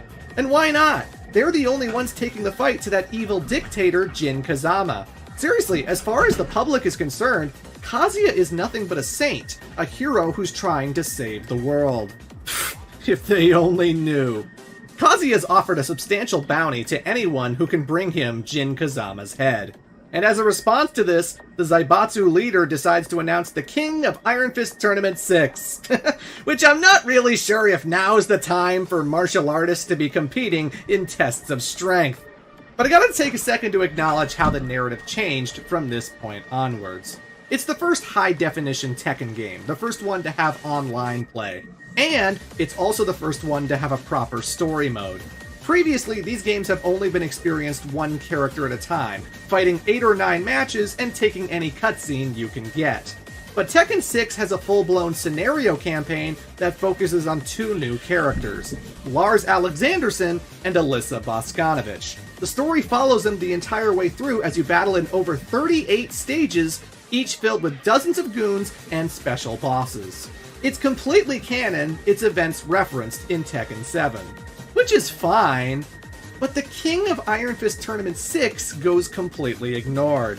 The characters don't talk like they're preparing for it, they don't talk like it just happened. Lars and Alyssa never enter any competition, they just headed to skirmishes against the Zaibatsu and G-Corp. The side characters only seeming to be there so that you have a boss to fight. And when we get to Tekken 7, instead of having prologues that advance each fighter's story, the player is only briefed on one particular fight that the character finds themselves in. Unless you're a DLC character, in which case you don't even get that. Tekken 6 and 7 are far more interested in what's going on with the war and the Mishimas. I don't have any tournament details anymore because there aren't any. So yeah. Lars Alexanderson used to be the head of the Tekken Force. Apparently the dude's always been there behind the scenes, we just never got acquainted with him. But when Jin Kazama starts using the Zaibatsu to destroy the world, Lars takes a step back and asks himself, wait a minute, are we the baddies? And so he breaks off, managing to take over 50% of the Tekken Force with him. God damn! These turncoat Tekkens would wear new flags and call themselves Yggdrasil. It's at this point that Eddie Gordo approaches Jin for help regarding his capoeira master. See, he didn't win the last tournament, which means he still doesn't have the money to pay for his medical bills. Jin agrees to help, but only if Eddie fills the vacant spot left behind by Lars. And so Eddie Gordo becomes the leader of the Tekken Force, participating in a war he wanted nothing to do with. He shares an advisory role with Nina Williams, who acts as Jin Kazama's second-in-command. In fact, Nina joining the Zaibatsu encourages her sister Anna to join G Corporation along with Bruce Irvin. Quite the stables we got here. Anyway, the plot really kicks off when Yggdrasil goes on a mission to take over one of the Zaibatsu's laboratories. Lars leads his squad inside, kicking all kinds of ass, when eventually they come across a control room with some kind of cryo chamber. 資料にあったボスコノビッチの娘に似ているが博士の娘はすでに死亡していたはずです Yeah, do you remember that plot point from Tekken 3? Of course you don't. During this invasion, Yggdrasil gets surprised when G Corporation also shows up, flooding the place with jack robots. There's a scuffle and an explosion which knocks Lars out and conveniently gives him amnesia. It's at this point that he accidentally opens the cryo chamber, unleashing Alyssa Voskanovich, who is equipped with jet boosters, chainsaw arms, and also has the ability to take off her own head and use it as an explosive. She has an infinite supply of heads, thanks to nanomachines. This character is so anime and over the top that even for some Tekken fans, it was too much. Oh, I can handle the Devil Gene, I can handle bears who know Kung Fu, but kawaii anime robot girls who tear shit up with chainsaws? You've gone too far, Tekken! I'm more shocked about what kind of guy Dr. Voskanovich is. The old man lost his daughter to disease and then completely recreated her as a fighting robot. That's really weird, man! Also strange, Dr. Voskanovich never appears in either Tekken 6 or Tekken 7. His robo-daughter plays such a significant role in the story, and he just goes bye-bye. Where is he? I don't think he's dead. He shows up for the tag games trying to analyze male pattern baldness on the Mishimas, no really, which apparently is negated by the Devil Gene, no really. But he himself is just gone. Really? The way that stories are told in Tekken is just so bizarre sometimes. Who the fuck is that? Anyway, Lars and Alyssa escape the base, and since they both don't know what's going on, they decide to go on a journey for answers.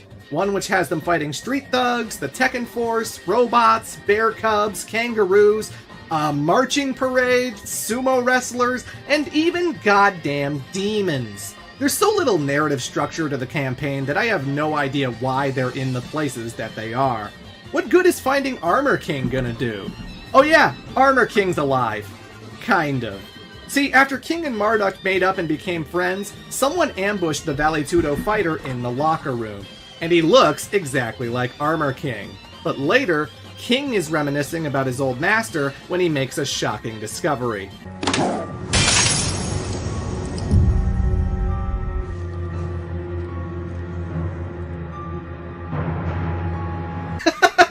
I'm sorry, but that Jaguar mask makes everything funny. Turns out this new Armor King is... Excuse me? The brother of the old one. Why the hell did he hide that? Armor King didn't think it was worth mentioning that he was in a tag team with his brother? But you don't really know. Whatever. Armor King 2 wants revenge at Jaguar match. Bro, shut the fuck up. Bro, are you ready, bro? I was watching something funny. Turns out this new Armor King is the brother of the old one. Why the hell did he hide that? Armor King didn't think it was worth mentioning that he was in a tag team with his brother? Whatever. Armor King 2 wants revenge on Marduk, and King is caught in the middle. Anyway, eventually Lars ends up running into Togu, one of his comrades in Yggdrasil. Hearing that the guy has amnesia, he tells him that beforehand he was looking forward to meeting Heihachi Mishima, and perhaps seeking him out will jog his memory. Worth mentioning that Lars is a pretty chill guy. He values his squad, he knows how to joke around, the guy isn't an edgelord nor a colossal douchebag. Just keep that in mind as we get to the twist. Lars and Alyssa do indeed seek out Heihachi, who this whole entire time has been chilling in his estate. After a failed assassination attempt by the Tekken Force, he's just been plotting and scheming over how to get the Zaibatsu back. Upon seeing Heihachi, something triggers in Lars's head. His memory comes back completely, reminding him of his true heritage. この血を引く以上、お前のように衰えていくことは避けられないということか。何？お前が北欧で指揮した作戦を覚えているか？まさかお前が？ Yes, Lars is actually a Mishima, a bastard child from one of Heihachi's youthful indiscretions. Because you can't have the hero of the story be anything but. With his memory returned, Lars aims to kill the man who abandoned his mother.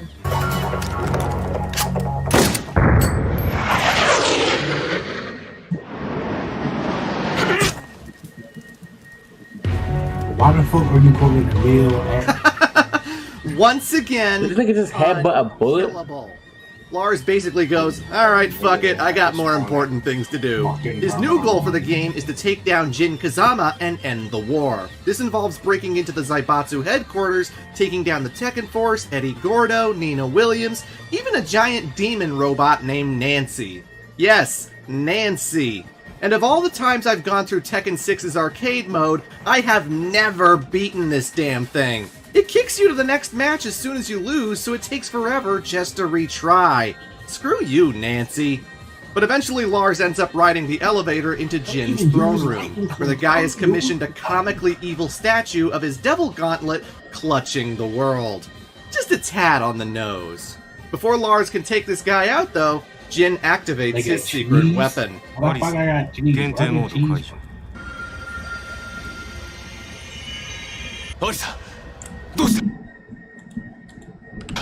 Finding her in a Mishima laboratory was no coincidence. Dr. Boskanovich created her to serve as Jin's bodyguard. And because he's the head honcho, she has to obey anything he commands. No, Alyssa, please! This isn't you! Think of all the good times we had! Anyway, Jin makes his escape and heads to Egypt, to a special ruin that was hidden away by magic until the Zaibatsu started destroying the world. This place houses a very nasty creature known as Azazel, the Rectifier. And apparently it's waking up, creating volcanoes and shit in the Middle East. Lars is joined by Raven and proceeds deep inside, where he encounters the G Corporation as well. He and Kazuya have a scuffle.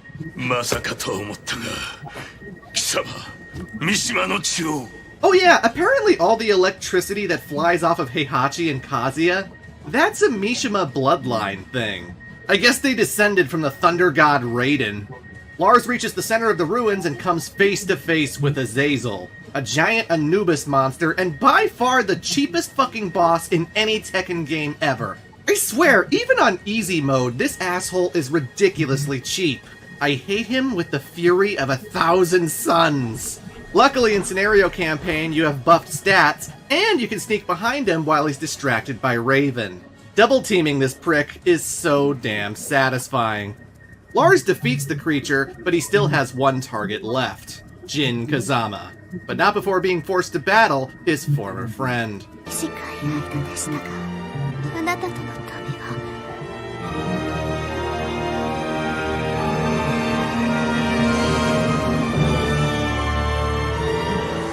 やはりその程度か。なんだと？所詮ガラクタでしかなかったということだ。 Oh, you motherfucker. The final battle. Lars, Jin, and a squadron of Tekken Force goons who love to snipe me from far away. Yay. But eventually Lars pulls off the victory. And it's now, at the end, where we finally get an explanation as to why Jin did all this. So remember the nightmares he was having in Tekken 5? He was being communicated to by Azazel the Rectifier, and the Beast tells Jin that the Devil Gene is his creation, that Azazel is the source. And when human misery gets so strong all over the world, it's going to return and destroy everyone.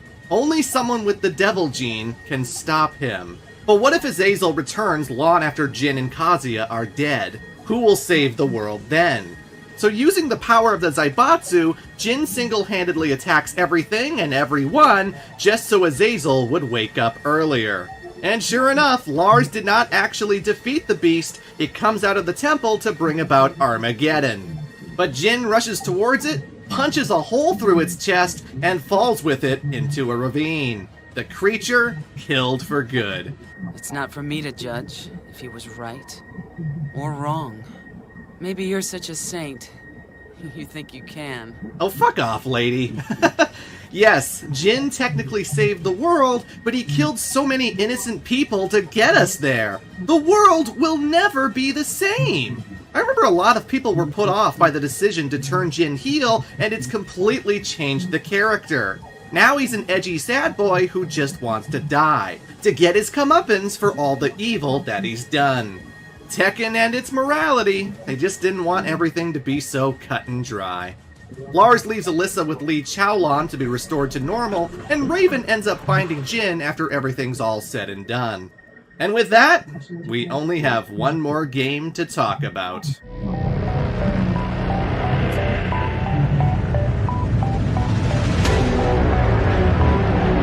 So as of August 2022, this is the newest game in the series. It has a 2-hour-long story mode that aims to explain a pressing question that many fans have had for years. Me off the cliff. Who was the Wait, he did what to you? Nigga, I was making the offering at Primadon, and nigga, I was about to glide off. The nigga assassinates me from behind, and I had a fall damage at the because the nigga says GG. Like, yeah, bro, real funny. Real fucking funny, huh? Wife. Who was Kazuya's mother? Believe it or not, the identity of this character was hinted at ages ago in Tekken 2, because in the dojo stage, you can find an engraved marking pairing up the names of Heihachi and Kazumi. This is something that's actually existed since 1996, but Tekken is a very secretive and... I already know it. How did I already know? How did I, nigga? Not even a 0.5 second pass since the nigga came. As soon as I saw the nigga on my screen, I left already, and it was 2 of them? Yeah, nigga, no. I'm not gonna get fucking delegate, no. Mysterious franchise, so it was left alone until now. Oh. Not much has changed since the end of Tekken. There's already 2 niggas about. I run into 2 niggas that are about to gang me. Like, no. Y'all niggas ain't gonna be like, hi, how you doing? In 6, Azazel may be dead, but the war between the Mishima Zaibatsu and G Corporation is still raging strong. With Jin missing in the Middle East, the Zaibatsu is running aimless. This forces Heihachi to return from the shadows, storming in to take his company back. And Nina sends the entire Tekken force after the guy. Dudes armed with machine guns and grenades and rocket launchers. And Heihachi still swats all of them away like the flies they are. Are you starting to understand why this man is one of my favorite video game characters ever? Heihachi beats Nina's ass, declaring the company his once again. And Nina, with nothing better to do, decides to serve under him. With the Zaibatsu back in his control, Heihachi announces the King of Iron Fist Tournament 7. The purpose of this competition is to draw out Kazuya and expose him for who he really is. You see, the King of Iron Fist Tournament 2 wasn't televised, so no one but Heihachi really saw his devil form. And the only time he ever transformed again is when he fled Hanmaru back in Tekken 5. No one knows what this guy is capable of, only that he's the hero who fought Jin Kazama. This tournament will be the perfect venue to show everyone that he is in fact the devil. And that's why the Zaibatsu can't possibly stop fighting this war, because they're the good guys, actually. It's quite the plan indeed. But while meditating inside of his dojo, Heihachi is visited by a special guest. Whoa, whoa, whoa, whoa, whoa, what the hell? That's Akuma! Akuma, if you're unfamiliar, is from Capcom's Street Fighter franchise. Ever since Super Street Fighter 2, this guy has been a special boss fight, one of the deadliest villains in the lore. He's a man who sacrificed his humanity to gain the ultimate power, the Satsui no Hado. His motivation is to find a truly worthy opponent, constantly egging Ryu, the series hero, into joining the dark side. That's all well and good, but what the hell's he doing here? I'm no stranger to the concept of guest characters, but they're not typically driving the plot. Like when you're playing Mortal Kombat 11, it's not like RoboCop shows up out of nowhere to save the day. But Akuma is integral, because he is here to deliver vengeance on behalf of Kazumi Mishima. Kazumi dono no negai ni shitagai, Unu to Mishima Kazuya ni shi o motarasu mono. Heihachi-san o koroshite kudasai. Like I seen niggas pass by. That's how, bro. That's why I'm like, okay. On my other build, on that other build, I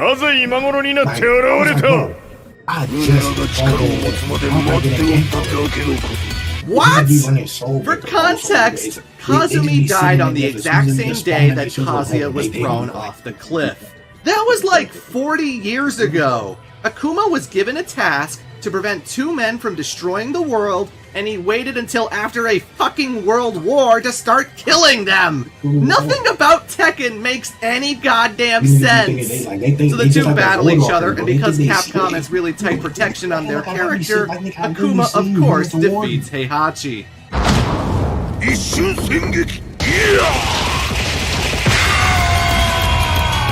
But to be fair, Tekken's very protective too, because right after delivering the Raging Demon, Akuma buries Heihachi's body, plants him in the ground, leaving to go after... but you forget, he stayed 2 months in the next. But Heihachi isn't dead. Live from your grave. This is getting comical now. I'm finna get out. Yeah, boom. Raging Demon is supposed to be pretty strong. It is canon in the Street Fighter games that M. Bison was killed by this very move, his soul needing to transfer to another body that he had prepared. Oh yeah, Street Fighter's pretty weird too, but still, Heihachi survived all of that. Unkillable. But for some reason, Heihachi wants the world to think he's dead, so the Zaibatsu does just that. They cancel the King of Iron Fist Tournament 7. Why? Instead, the new plan is to wait for Kazuya and Akuma to battle, and when they do, Kaz will have no choice but to turn devil form in order to survive. And the Zaibatsu will be there with drones to take pictures, exposing him to the world.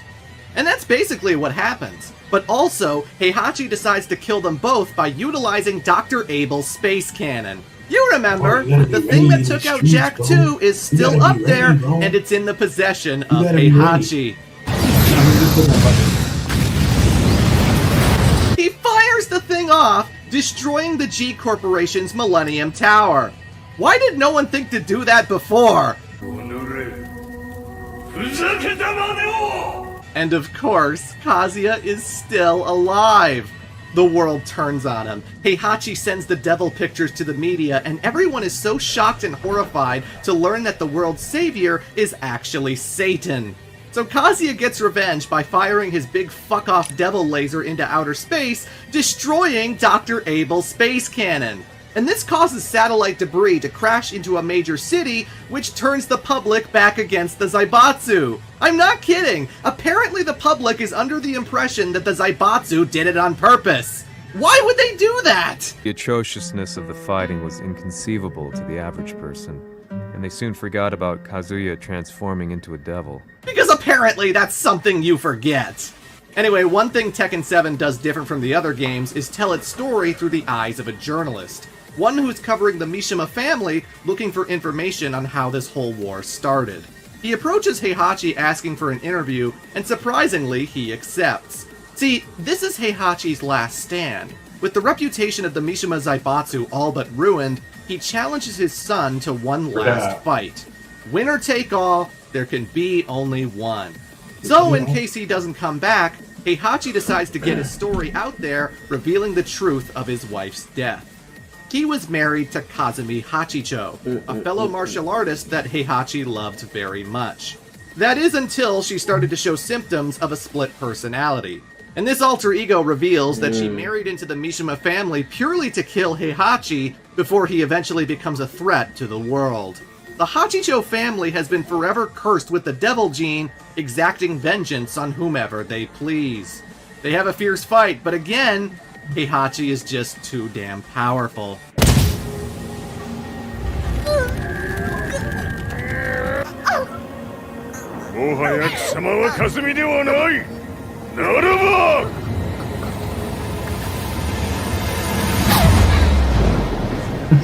Just brutal.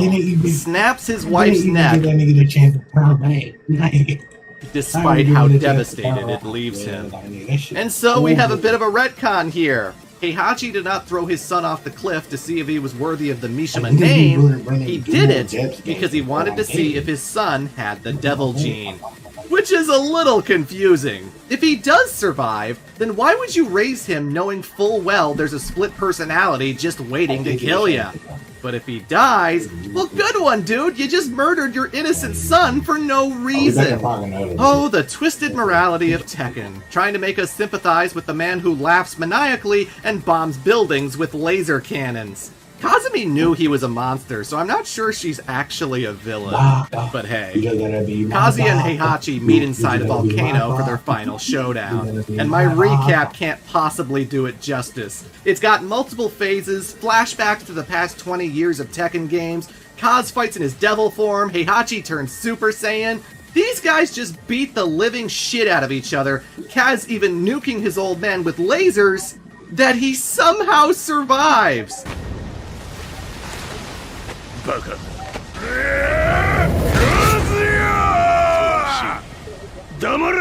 Heihachi strikes Kazuya so hard. Can this nigga actually die? I'm confused. Keep in mind that Kaz still hasn't beaten his father. The brother this nigga is insane. He lost in Tekken 2, he lost in Tekken 4, his dad will not go down! He still feels like the helpless 5-year-old boy. This is his last chance. It's now or never.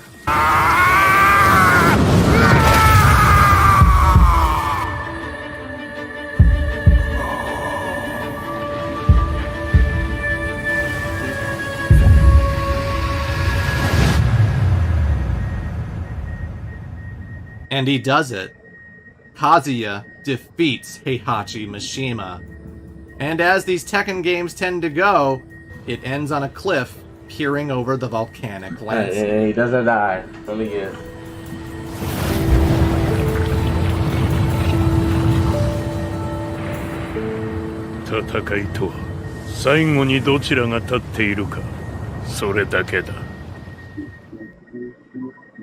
After all of that, Chapo Mishima is finally dead.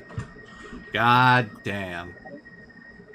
So where does this leave the story of Tekken? Well, one thing I glossed over is that Lars ends up finding Jin in the Middle East and brings him to Li Chaolan for protection. He spends the entire game unconscious until the very end.